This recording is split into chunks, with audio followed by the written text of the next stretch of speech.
ఓం శ్రీ గణేశ శారద మాతృశ్రీ గురుభ్యో నమః. మిత్రులారా, భవిష్యత్తును తెలుసుకోగలమా? భవిష్యత్తును చెప్పగలమా? వ్యక్తుల భవిష్యత్తా, దేశాల భవిష్యత్తా రెండు చెప్పగలమా? దీనికి ఆధారాలు ఏమిటి? దీనికి బేస్ ఏమిటి? ఆ రోజుల్లో అన్నగారైనటువంటి శంతనుడికి రాజ్యం వదిలేసేసి, తమ్ముడైనటువంటి శంతనుడికి రాజ్యం వదిలేసేసి, అన్నగారైనటువంటి ఈ యొక్క దేవాపి అడవి హిమాలయ పర్వతాలకి తపస్సుకి వెళ్ళిపోయాడు.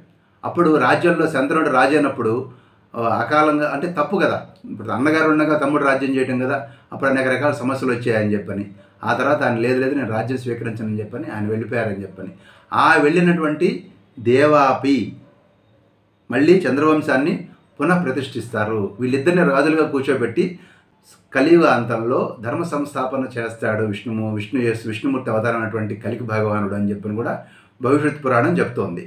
స్వస్తి, నమస్తే.